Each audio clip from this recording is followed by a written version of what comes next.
Geeks, welcome to Pros and Cons. This week we're going to be talking about how to read patterns. So this is the pattern I bought for my Star Butterfly cosplay. When you open your pattern, some of the first things you're going to see are like basically a big old sheet of brown paper.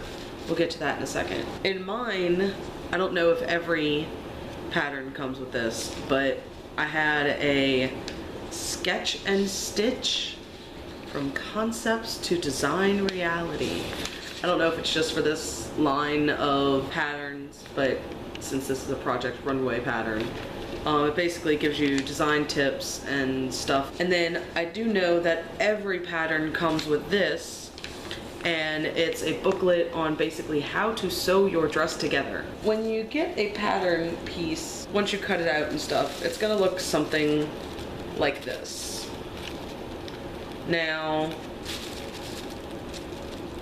looks like a whole bunch of gibberish, I'm not gonna lie. Like, it took me a little while to figure this out. But once you understand what's going on each piece, it becomes really easy. So basically, as you can see, there's little lines that say like 22, 20, 18, 16, 14.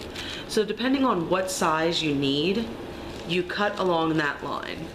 So all you would basically do is just cut along this line. If you're going for a 14, cut all along that way. And then, as you can see, there's these little notches. Now, if you have been sewing together things for a little while, like my mom has, you probably don't need to cut the notches out. But these notches will help you line up the fabric, so that way you know you're sewing together the right things. Now, the next thing is this big arrow in the middle.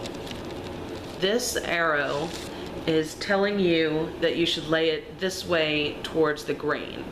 Now, the grain of fabric is whichever way the threads run according to the selvage, which the selvage is factory finished edge of the fabric, so that way like that part will not fray. But also it tells you to like which way to run it, because if your line is saying to go parallel to the selvage, but you decide, oh, I'm gonna lay it like this instead because it fits better, well, the fabric is gonna fall differently on you because it is going against the bias.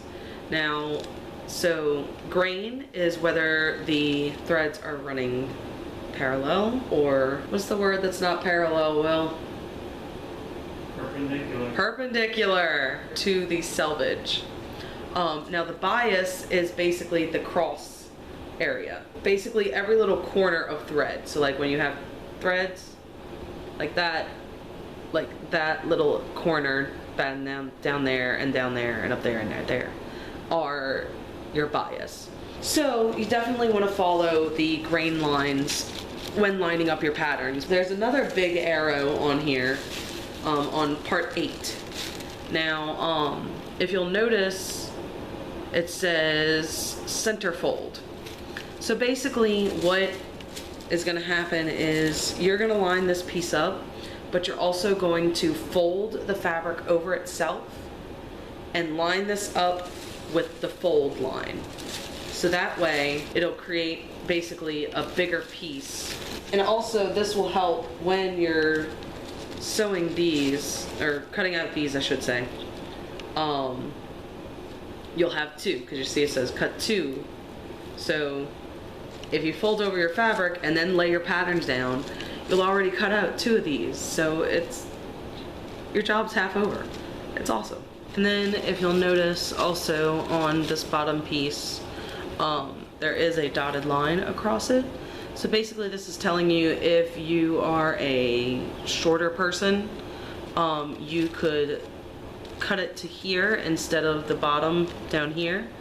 So that way it'll make a quote-unquote petite size.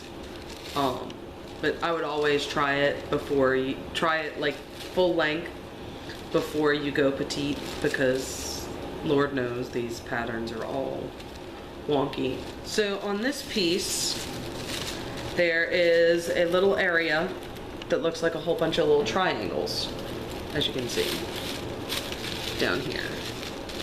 There's a whole bunch of little triangles. This is called a dart. So basically what this does is it'll bring in the fabric to give you that more hourglass shape. There's also, on the skirt, there are these little lines up the top of the skirt that say pleat. So basically what you would do is you would bring this line towards this line and sew it a little bit. This is how you create the pleats in like basically any Japanese high school girl uniform skirt. And I actually believe that is it for pattern reading. I will see y'all next week with a video on why you should save money for a con, because I'm going to show you some pretty amazing things that you can get there. And don't forget to comment, follow, rate, and subscribe to Geeks Under Grace, and I shall see y'all in a week. Bye.